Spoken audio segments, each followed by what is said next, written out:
nós não vivemos aquilo que nós gostaríamos de fazer. O que não gostaríamos de fazer? Cada um de nós que estamos aqui nessa noite, aceitamos a Cristo, amém? Escute só, você não entrou aqui com esse desejo no seu coração, tão pleno, através da sua carne. É o teu espírito, amém? É o teu espírito. A tua carne gostaria de estar agora em casa, a tua carne gostaria de estar em casa, quem sabe agora numa piscina. Não pensa numa piscina não, senão você sai até do culto, né? No ar-condicionado. É o que a carne gostaria. Você quer ver uma coisa? Pastor, você está falando isso, você está nos colocando muito carnais. Não, eu quero dizer a você que Paulo, ele faz uma declaração de homem, diga homem. Homem não carnal em si, mas homem carne. Ele diz assim, olha, sabe a minha vontade de fazer? Minha vontade de fazer é pecar.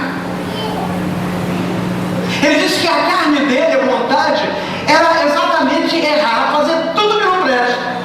O desejo. Mas sabe por que Paulo vivia uma vida de santidade?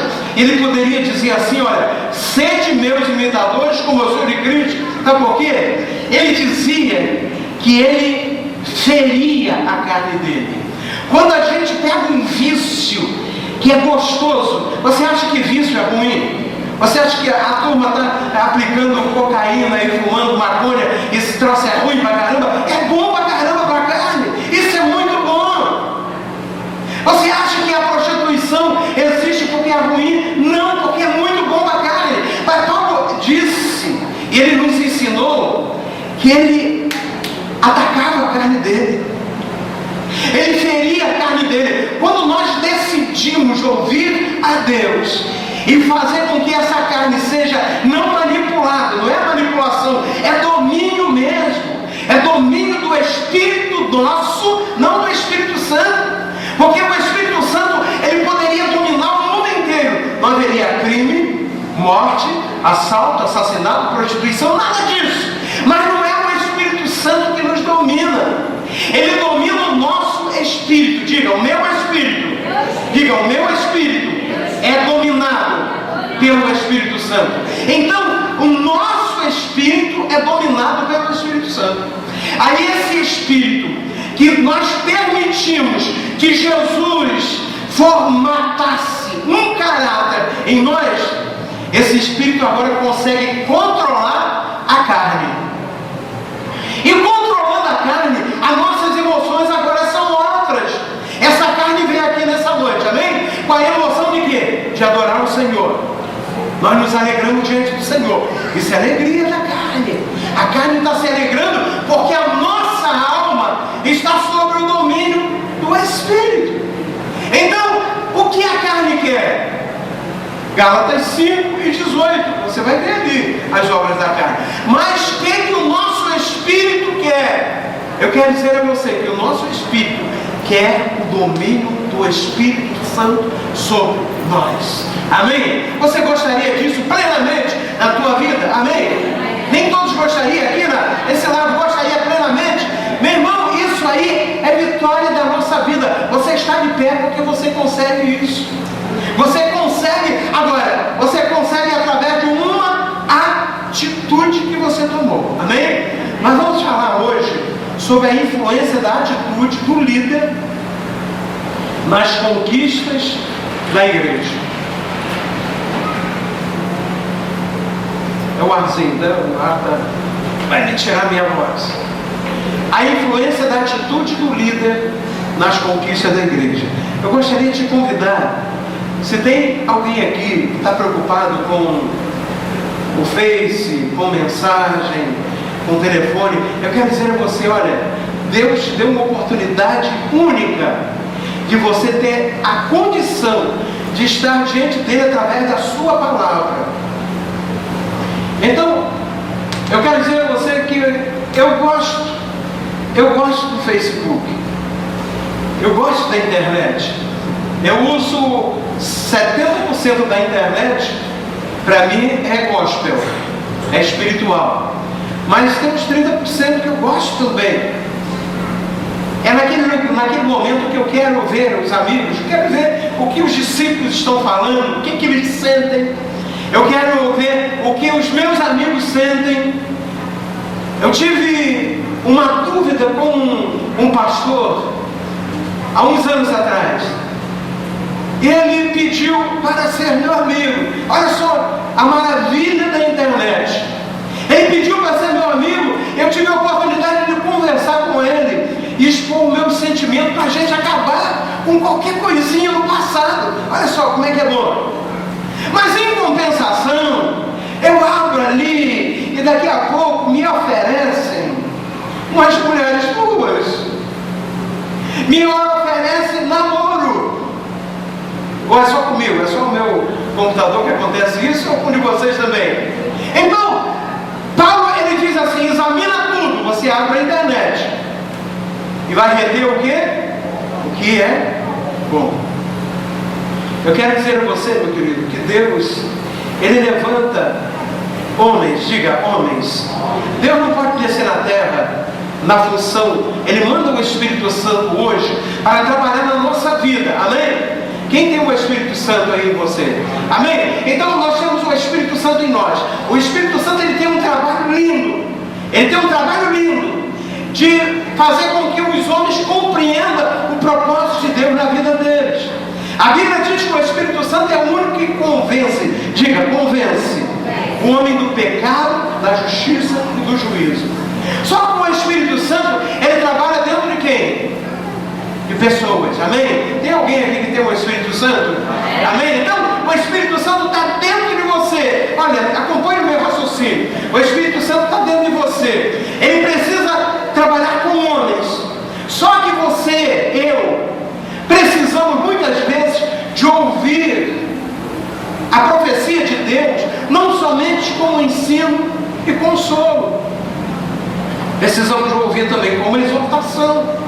Eu lembro que eu estava necessitado de ouvir uma palavra de confronto, porque não tem ninguém para falar comigo. Eu sou o pastor, quem vai me confrontar, quem vai me exortar? E eu falei, Senhor, eu estou cansado disso, eu preciso ser confrontado hoje. E o Senhor me levou num lugar, que é o lugar que Ele escolheu para que eu fizesse uma aliança com o homem. E quando eu cheguei naquele dia, naquele lugar, o Senhor me confrontou. Você sabe o que aconteceu, meu querido? Eu ouvia Deus fazer isso assim comigo. As lágrimas desciam, mas eu fiquei ali firme. Eu falei, obrigado. Deus usou o homem. Atrás daquele homem havia o Espírito de Deus usando aquele homem para falar comigo. Eu quero dizer a você que isso acontece aqui todos os dias, quando nós ministramos aqui como pastor, amém? Por isso que o Senhor, quando Ele quis falar com a igreja, agora não, mas em casa você abre a sua Bíblia em Apocalipse capítulo 1, lá no finalzinho, no capítulo 2, Ele fala com igrejas. Quantas igrejas que Ele falou? 7, diga 7. Diga 7 igrejas. Ele falou com 7 igrejas. Agora Ele falou o quê? Com cada membro da igreja? Ele falou com quem? Com o anjo da igreja. Ele falou com o pastor da igreja. Então, quando Deus precisa falar com a igreja, no passado, quando Deus precisava falar com o povo, Deus falava com os profetas. Diga, profetas. Então, o pastor é uma miscelânea de profeta, sacerdote. Não vou dizer rei não, porque é rei que era demais, né? Mas é uma miscelânea de pastor, de profeta e sacerdote. Então, quando nós queremos ouvir a Deus, você tem que procurar o quê? Um pastor. Mas pastor, não é tanta pretensão. Você abre a sua Bíblia lá em Hebreus, não agora, 3,17. Deus ele vai falar assim: obedecei os vossos pastores. Deus é estranho pra caramba. Ele manda obedecer um homem. Ele diz assim: obedecei aos vossos pastores, porque eles zelam por vossa alma como quem há de prestar contas. O que é isso? O pastor verdadeiro, eu não vou nem falar mal de pastor aqui, nem bem, mas o pastor verdadeiro é aquele que se preocupa. Ele não está preocupado com a ministração simplesmente. O pastor verdadeiro, existem milhões de pastores verdadeiros, e eu me incluo neles. Ele está preocupado que Deus fale à igreja e que ele faça parte dessa bênção de ouvir. Amém? Então a preocupação minha, meu querido, não é preparar uma mensagem. Eu leio a Bíblia, já li dezenas de vezes, li livros. Eu poderia muito bem fazer uma interpretação hermenêutica, homilética aqui, tranquilo. Eu conheço princípios da interpretação. Agora, falar aquilo que Deus quer que nós ouçamos é outra história. Aí em Hebreus capítulo 1, verso 1, o que é que o Senhor fala? Antigamente o Senhor, ele falava pelos profetas. Hoje fala pela sua palavra. E como ele fala pela palavra? Usando homens. Aí interessante. Olha só, meu querido. Abre a sua Bíblia aí. Você que trouxe sua Bíblia, pode abrir a sua Bíblia. Em Joel, capítulo 2, versículo 17. É interessante, meu querido, quando eu li essa passagem, eu senti uma identificação muito grande. Quando o Senhor colocou em nossos corações que nós devemos nos direcionar para uma coisa chamada atitude, tomar uma atitude. E quando o Senhor, ele chama a atenção dos pastores, ou no caso aqui o sacerdote, como ministro do Senhor. E é interessante, nos chama a atenção, Joel capítulo 2, versículo 17, é que o Senhor, ele não diz assim, olha, sacerdote chama a atenção do povo, sacerdote chama o profeta e confronte o povo já estava ruim. Eu quero dizer a vocês que aqui fica mais fácil, porque vocês não estão naquele nível do povo de Israel em pecado, porque aqui tem santos e fiéis. Acho que nem todos entenderam. Eu disse que aqui tem santos e fiéis. Santo porque você se afasta do pecado. Fiel porque a palavra de Deus está em você. Amém? Então esse é o princípio de ouvir a Deus. Então, quando eu me liguei nessa passagem aqui, eu fiquei muito maravilhado. Não lisonjeado, mas maravilhado. Que o Senhor, ele diz assim, olha, chorem os sacerdotes, ministros do Senhor, entre o alpendre e o altar, e digam, poupa a teu povo, ó Senhor, e não entregues a tua herança ao opróbrio, para que os gentios o dominem. Algumas palavras que parecem japonês e chinês, né? Vamos agora dissecar um pouquinho isso aqui. Olha só, chorem os sacerdotes. Ele está dizendo o seguinte, que o verdadeiro pastor, sacerdote, é aquele que se preocupa com a vida do discípulo, da igreja. Ele está preocupado. O sacerdote, ele não ia trabalhar individualmente com o povo, não. Ele estava intercedendo a Deus por todo o povo. Tem povo de Deus aqui nessa noite? Amém? Eu quero dizer a você que o Senhor, ele traz através de Joel essa palavra profética interessante que diz, olha, a condição de um povo mudar a sua história é quando o sacerdote começa a interceder e ter emoção pelo sofrimento. Quando nós sabemos aqui problemas familiares, problema de filhos, problema de marido, de esposa, problemas espirituais, problemas financeiros, problemas emocionais, problemas de saúde, meu querido, eu quero dizer a você que o nosso coração ele começa a se derreter. Por quê? O que nós gostaríamos que acontecesse é que trouxesse a palavra e se resolvesse tudo. Mas a gente sabe que a palavra, ela é o bastante, ela é lâmpada para os pés, ela é luz para o caminho, ela é espada que corta de um lado e de outro, tudo bem. Mas a gente entende que como ser humano, como homens, nós muitas vezes esquecemos a palavra. Muitas vezes a palavra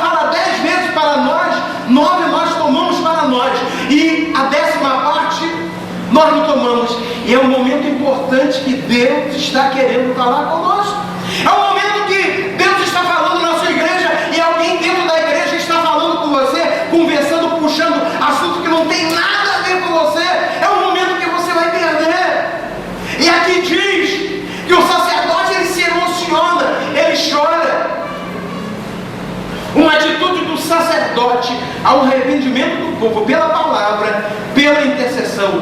Eu comecei a falar: Senhor, eu não preciso chorar perante o povo.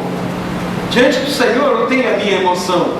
Mas é interessante que pela palavra nós trazemos a intercessão de Deus à igreja. Está compreendendo, meu querido? É nesse momento que nós tocamos o coração de Deus. É quando eu digo: Senhor, eu digo o nome de alguém, Cicrano, fulano, é teu filho. Olha, ele está pisando na bola, errou, pecou, mas o Senhor nos amostra lá em Romanos capítulo 14, verso 4, diz assim: olha, quem és tu que julga? Por que julgar? Para o seu próprio Senhor está de pé ou cai, mas estará firme, porque o Senhor é misericordioso para o sustentar. Ele está dizendo assim: quando olhamos alguém bem fraquinho dentro da igreja, meu querido, não julgue, não acuse, porque a tua oração, a tua intercessão vai o fazer levantar. Alguém acredita? Pode dizer amém por isso? Vai fazer em nome de Jesus, porque a palavra ela tem poder, não é a minha palavra, é o que está por trás disso, é o Espírito Santo que já fala aí na tua mente, na tua emoção. É isso que vai trazer a diferença, é isso que vai trazer a tua emoção de entendimento de que esse Deus fala com você, porque vai falar exatamente a tua necessidade. Agora, aqui diz que mexe com o coração, com as mãos de Deus. Está dizendo, sabe o que? Aquele problema sério que você está na tua vida, meu querido, Deus pode mudar, mover o mundo, pode mover o mundo inteiro para resolver esse problema. Alguém acredita nisso? Amém. Deus pode mudar, mover o mundo inteiro para resolver o teu problema. Amém? É isso que devemos entender. Quando nós temos intercessores, você tem que dar graças a Deus, meu querido, porque você tem alguém que Deus colocou para interceder pela tua vida. E a Bíblia diz, queira ou não queira, tem pessoas que dizem: ah, o Senhor é meu pastor. Não, Senhor, o Senhor é o teu pastor. Era pastor de Davi, porque Davi não tinha o Espírito Santo dentro, na terra, na função de consolador, usando pastores para ministrar. Davi era um homem que, segundo o coração de Deus, ele tocava o coração de Deus, mas não era assim que acontecia com todo o povo. Era com Davi. Mas e o povo todo? Como que pode? Como que eles viviam? Eram os profetas e sacerdotes, mas hoje nós temos o Espírito Santo. Acho que não todos entenderam. Nós temos o Espírito Santo.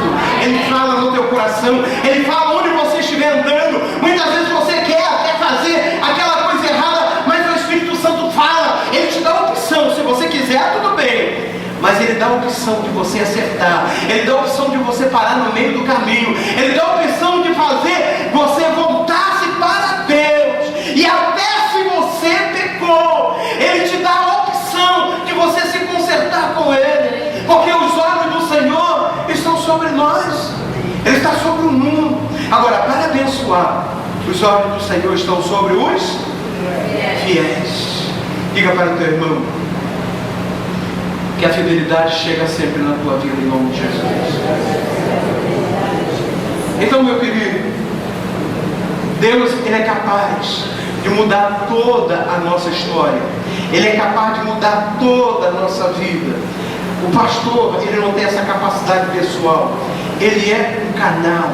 Ele é a borracha, a mangueira de água. Porque a mangueira não produz água. A água passa por ela, mas precisa da mangueira. Mas qual é mais importante, a mangueira ou a água? É a água. Amém? Mas você precisa da mangueira.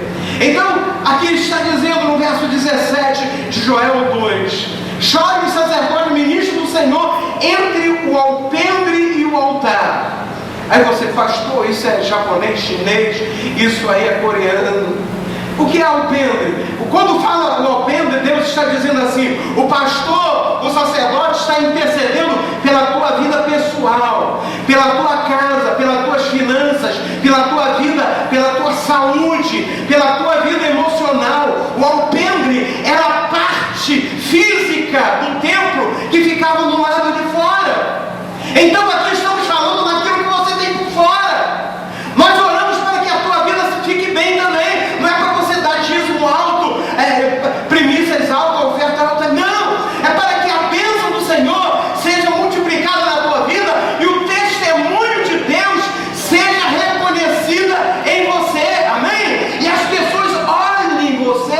diga: essa é uma mulher de Deus, esse é um abençoado. Muitas vezes o salário é o mesmo, muitas vezes o dinheiro que entra é o mesmo, mas eu quero dizer a você que aquilo que você tem é abençoado, porque é Deus que te deu. Deus deu os outros, deu também, mas você tem a capacidade de reconhecer que tudo que você tem foi o Senhor que te deu. Amém? Alguém aqui reconhece em nome de Jesus? Você reconhece? Então é um dos primeiros passos para nós termos uma vida de vitória. A responsabilidade e representatividade do líder da igreja é muito maior do que nós podemos imaginar, ou do que vocês podem imaginar. Pastor não é somente aqui pregando. Pastor, ele guerreia no mundo espiritual. E muitas vezes no mundo espiritual nós sofremos consequências. Ataca a nossa família, ataca a família do pastor, o filho, ataca às vezes a nós fisicamente. E Deus permite, porque Deus sabe até onde nós temos a capacidade de suportar. Nós estamos falando nessa terceiro domingo, se não me engano, sobre atitude. E eu estou falando aqui nessa noite, não a tua atitude simplesmente, mas a atitude do homem que Deus tem colocado diante de você. Eu não sou nenhum super-homem. Eu dependo da sua oração, amém? Eu dependo que você interceda por mim, porque eu sou homem como você. Eu dependo da glória do Senhor como você depende. Eu dependo do perdão do Senhor como você depende. Eu dependo da tua oração, meu querido. Sabe por quê? O pastor, como ser humano, ele é falho, é imperfeito. Mas tem uma coisa que não pode acontecer. Eu quero dizer a vocês, entenda com esses olhos a visão do sacerdote, do pastor. Ele é como se fosse um piloto de avião. É um ser humano. Tem pessoas ali, olha, um piloto de avião, ele está com avião, hoje tem avião com 500 e poucos lugares. Ele tem ali engenheiros, ele tem ali arquitetos, ele tem ali cientistas, médicos, ele tem homens com capacidade superior a ele, de cultura. Mas quem está no leme é quem? É ele. E ele, se ele errar, ele vai levar a vida de todas essas pessoas. Vocês estão começando a compreender o que eu estou dizendo? Amém. A figura do pastor, igual vocês, ser humano, mas a gente não pode errar. Não estou dizendo errozinho pequeno, não. Estou dizendo escândalo. Entendeu? Então, para que uma igreja ela se mantenha, para que a ação do Espírito Santo se mantenha, para que a glória do Senhor se mantenha dentro de uma igreja, ela precisa de um piloto que não viva errando, que não mate, que não faça ou não traga sofrimento. Mas eu quero dizer a você, um pastor ele só consegue viver assim, ou sobreviver, ou então ter saúde, se ele tiver uma igreja que ore por ele. Porque você lê as cartas de Paulo, desde Romanos até a última carta dele, você vê que ele diz assim: ore por mim, interceda por mim, ore por mim. Que Paulo, apóstolo Paulo, um homem o próprio apóstolo Pedro, ele diz assim: homem de conhecimento extremo, de sabedoria, de excelência. E aquele homem, ele diz: ore por mim. Ele estava escrevendo carta para Efésios, a igreja em Efésios. Ele estava escrevendo carta para a igreja em Colossos. Ele estava escrevendo carta para a igreja em Coríntios. Ele estava abençoando este povo. Ele estava ali apacentando essas igrejas. Mas no entanto, lá no final ele diz assim: ore por mim, ore pelo meu irmão aqui Timóteo, ore aqui pelo Teófilo, olha, me ajude em oração, ajude essa família aqui da Priscila e Áquila, para que Deus abençoe a igreja que está na casa deles. Olha só que maravilha. Paulo deixa num tanto dizendo: eu sou homem. Ele diz assim: o bem que eu quero. Ele está falando de carne, ele não está dizendo que ele vive em pecado. Ele diz: o bem que eu quero eu não faço, mas o mal está sempre diante de mim. E ele agora se desnuda e diz assim: a miserável homem que sou. Aí começa a conversar com a igreja. Aí depois ele fala sobre santidade, fidelidade, unidade. E daqui a pouco ele diz assim: olha, a perfeição eu não cheguei ainda, mas tem uma coisa que eu não deixo de fazer. Eu continuo, eu rumo, eu não paro. Olha, tem muita gente que para no meio do caminho, sabe por quê? Não é porque o diabo derrubou, é porque parou no meio do caminho, é porque tomou uma atitude e no meio do caminho parou. Aí é muito fácil acusar um irmão fulano de tal: olha, saí da igreja porque fulano de tal falou mal de mim. Gente, nós servimos a quem? O Senhor. O Senhor, ele falha, ele mente. Se o teu irmão mente, meu irmão, Deus nunca mente. E eu quero dizer a você, o último pecado relatado na Bíblia diz assim: ficarão de fora mentirosos. Então, meu querido, tudo que você encontrar de mal em alguém, todas as vezes que você encontrar alguma coisa de mal, de fragilidade em alguém, busque o Senhor. Amém? Busque. Você vai encontrar alguém que é modelo. Você vai encontrar Jesus, que a Bíblia diz que ele sofreu todo tipo de tentação. Todo tipo. Tudo que você pode pensar. Eu não posso trabalhar com dinheiro, que eu sou tentado pelo dinheiro. Eu não posso trabalhar com alguém do outro sexo, que eu fico tentado. Não, eu quero dizer a você que a Bíblia diz que Jesus foi tentado em meia dúzia de coisas. Foi tentado em tudo. Tudo que você é tentado, Jesus, ele foi. Então eu quero te apresentar alguém que pode te ajudar. Amém? Alguém que pode te aconselhar. Alguém que pode dizer: olha, você vai conseguir porque eu consegui. Você está entendendo também? Você pode glorificar o Senhor? Vale aí um aplauso ao Senhor. Ele é digno. Amém? Ele é digno de toda a honra, de todo louvor, de toda a adoração. Aleluia. Sabe a diferença? Eu estava lendo algumas histórias sobre líderes, pastores. A diferença de um líder que é dinâmico. O que é dinâmico? Dinamismo não significa que eu seja muito brincalhão, nada. Dinamismo é quando não se para. Dinamismo é quando nós nos mantemos num ritmo. Então a diferença de um líder apático, de um líder dinâmico, é quando você recebe do Senhor alguma coisa, quando você é ministrado. É porque aquele homem, ele buscou no Senhor para você. Porque buscar para mim é muito fácil, meu querido. Eu já tenho muito conhecimento bíblico, mas eu quero dizer a você que essa letra que eu conheço, ela pode me matar. Amém? Sabe por quê? Jesus, ele foi tentado numa montanha. Depois de 40 dias e 40 noites, ele estava no alto, ele estava ali falando com o Pai. E a Bíblia diz que ele foi tentado por quem? Pelo diabo. O diabo não usou filosofia, não usou palavras humanas, o diabo usou Bíblia. Então eu quero dizer a você que você conhece a palavra. Diga palavra.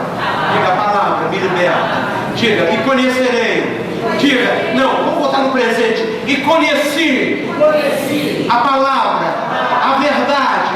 E a verdade, a palavra. Diga agora bem forte: me libertou. Diga, me libertou. Você pode aplaudir o Senhor, porque o Senhor te libertou. O inferno, ele foi derrotado na tua vida, meu querido. O diabo foi derrotado na tua vida, porque você está sendo liberto. E cada dia mais você chega mais perto. Aleluia, aleluia, aleluia. Meu querido, é isso que me tira da zona de tranquilidade. É quando eu vejo que o Espírito Santo consegue tocar no coração de vocês. É quando eu vejo que o Espírito Santo consegue emocionar o teu coração. Eu sei que nas minhas palavras não. É quando o Espírito Santo... Então isso aí, quando eu vejo que o Senhor, ele tira a tristeza dos derrotados, entendeu? E quando o Senhor, Ele apaga o choro dos oprimidos. Porque eu sei que tem muita gente que está dentro da igreja, cheio de problema, cheio de opressão, de problemas em cima dele, e está aqui glorificando ao Senhor, está cantando, aplaudindo, na hora de cantar está aí dançando. Sabe por quê? Você não vive em você, Cristo vive em você, amém? Você não vê o mal, você não vê os seus inimigos, o pecado, como o pecado não tem domínio sobre você, o teu relacionamento com Deus é quase perfeito. Você fecha os teus olhos, você sobe numa dimensão espiritual que ninguém pode. Você chega até o trono da graça, amém? A partir daí, meu querido, você se sente o máximo. Sabe por que o crente tem que se sentir o máximo? A Bíblia diz que nós somos filhos de quem? Quando nós oramos, chegamos ao trono, nós estamos do lado do nosso Pai. Diga, Pai. Feche os teus olhos, em nome de Jesus. Diga, Pai, chego diante de Ti. Agora, como Teu Filho, diga, Príncipe. Agora eu quero te aconselhar. Você tem alguma coisa a falar com Ele? Nesse momento, em nome de Jesus. Se tem alguém aqui, um instrumento aqui, são direções que o Senhor dá. O Senhor quer ouvir alguém ao falar alguma coisa, ou quem sabe nós todos agora, em nome de Jesus. E o que eu peço para o Senhor é o seguinte: Senhor, eu sonho com multidões, eu sonho com muitas almas aceitando a Ti, mas esses que estão aqui, Senhor, guarda em Ti, fortalece, não permita que esses que estão em Ti, Senhor, venham se desviar. Esse é o meu sonho, essa é a minha oração, Senhor. Guarda cada um, Senhor, guarda cada um dos Seus filhos aqui, guarda as suas famílias em Ti, Senhor. Pai bendito, as enfermidades, Senhor, em nome de Jesus, Tu podes, Senhor, e Tu queres, Senhor, neste momento curar, que aquele que esteja enfermo agora seja curado, em nome de Jesus. Senhor, se tem alguém aqui perturbado a tua mente, em nome de Jesus, seja liberto, e o Teu Espírito, Senhor, possa liberar uma alegria, uma paz no coração de todos, em nome de Jesus. Você pode dizer amém? Amém. Amém, meu querido. Aleluia. Chorem os sacerdotes. Aí vem agora o versículo 18. Então o Senhor se mostrou zeloso da sua terra e compadeceu-se do seu povo. Meu querido, daqui não é uma opção sua, não, é um pedido. Pelo amor de Deus, ore sempre por mim. Pelo amor de Deus, interceda sempre por mim. Sabe por quê? Há um poder e autoridade muito grande no sacerdote. A Bíblia diz que o Senhor mostrou zelo pela terra no momento que o sacerdote chorou, intercedeu. A Bíblia diz que o Senhor se compadeceu do seu povo. Eu quero dizer aqui a você que o efeito da oração do teu pastor, talvez você tenha conseguido alguma coisa na tua vida e diz: olha, é a minha capacidade. Eu quero dizer que não sou eu, é o Senhor que tem abençoado a tua vida, amém? Mas é a intercessão do teu pastor, é o choro do teu pastor que tem te colocado no lugar que você está. Talvez você olhe, puxa vida, com o que eu ganho, eu não teria condição de ter o que eu tenho, mas eu quero dizer a você que o Senhor é que zela pela tua vida, amém? E eu quero dizer a você, se tem alguém que se sente que tem pouco, comece a profetizar na tua vida, profetizar a palavra, porque a Bíblia diz assim: aquele que se sente pobre, diga. Isso não é dizer, olha, chega perto de alguém, você é pobre e diz, olha, eu sou rico. Não é isso, não. É você começar a declarar na tua vida que a tua vida vai mudar, amém? É você começar a declarar na tua vida que a tua prosperidade não é porque a igreja precisa do seu dinheiro. A tua prosperidade é porque Deus disse que se você quiser e se você o ouvir, você vai comer o melhor dessa terra. Alguém acredita nisso? Pode glorificar o Senhor, porque o Senhor vai trazer na tua vida, na tua casa, todo o bem dessa terra. Se você se sente pobre, comece a declarar na tua vida. E diz assim, ó: aquele que é fraco, Comece a declarar na tua vida: eu sou forte. Comece a declarar assim: olha, posso tudo em Cristo que me fortalece. Quem era Paulo, meu querido? Paulo era um homem que foi pego, sim. Ele foi colocado numa prisão, sim. Ele foi chicoteado, sim. Mas ele disse assim: posso todas as coisas naquele que me fortalece. Sabe de quem ele estava falando, meu querido? De alguém que abriu as cadeias quando ele estava preso. Apesar dele estar tudo cortado, Deus olhou assim e fez um milagre. Abriu a cadeia. E todos aqueles que tinham prendido Paulo olharam e viram: não tem um jeito, temos que soltar esse homem, porque o Senhor é com ele. Eu quero dizer a você que todos aqueles que vão buscar em você a tua desgraça, o teu sofrimento, que vão buscar na tua vida falar mal de você,